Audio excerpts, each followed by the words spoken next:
নবী করিম সাল্লাল্লাহু আলাইহি সাল্লাম নবী হওয়ার পরও নিজের স্ত্রীর সাথে পরামর্শ করেছেন, অথচ আমরা অনেকে মহিলাদেরকে এমন ভাবে কোণঠাসা করে রাখি যে কোনো কথায়, আরে তোমার আবার মহিলার আবার কি কথা, ভাত কাপড় এনে দেবো খাইও, বলছে এত কথা বুদ্ধি বেশি বুদ্ধি দিতে আসে না। আবার উল্টাটাও আছে, অনেক ঘরে মহিলারা এত পণ্ডিতি করে, স্বামী উঠতে তার অনুমতি লাগবে, বসতে তার অনুমতি লাগবে, ডানে। এখন বিশেষ করে এই সময়টা বেশি চলতেছে আবার, না?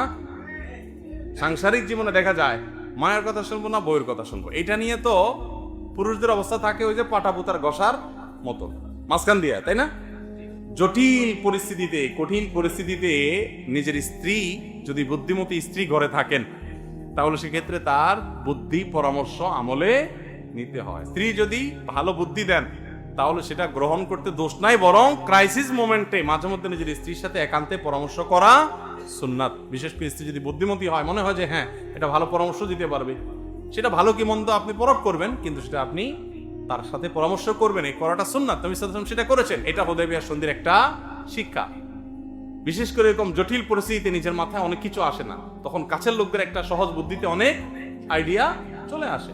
অনেকে আছে যে বউয়ের কথার বাইরে, এখন তো আমরা তো বলতেছি যে মাঝে মধ্যে বুদ্ধি নিয়ে না, অনেকে আছে যে বউর বুদ্ধি ছাড়া সে নড়ে চড়েই না, এটা আবার বেশি হয়ে যায়, তাই না?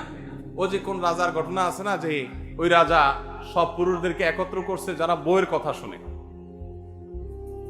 তো ডাকছে, ডাকে বলছে যে যারা বউয়ের কথা শুনে সবাই এই লাইনে দাঁড়াও, আর যারা বউয়ের কথা শুনে তারা এই পাশে দাঁড়াও। এখন দেখা গেল যে রাজা ডান পাশে দাঁড়াইতে বলছেন, যারা বউয়ের কথা শুনে তারা, তো প্রায় সব লোক ডান পাশে গেছে, কারণ সব আমাদের মতো বউ ভক্ত, সব ডান পাশে চলে গেছে, একজন শুধু বাম পাশে দাঁড়ায় আছে। পরে রাজা বললো যে যাক, এই রাজ্যে একটা লোক আছে নিজের বুদ্ধি চলে, বোঝা গেছে। তারা ডাক দিয়ে বলছে, তুমি বউয়ের কথা চলো না, তাই না? যাক, তোমার মতো একটা সুপুরুষ পাওয়া গেছে।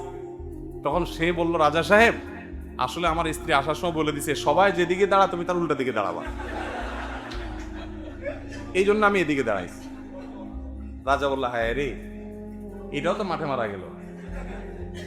তো এখন আমাদের অনেকে আছেন এরকম অন্ধের মতো স্ত্রী কথা শুনেন। বিশেষ করে ফ্যামিলি লাইফে, সাংসারিক জীবনে দেখা যায় মায়ের কথা শুনবো না বউয়ের কথা শুনবো, এটা নিয়ে তো পুরুষদের অবস্থা থাকে ওই যে পাটাপুতার গসার মতো মাঝখান দিয়া, তাই না?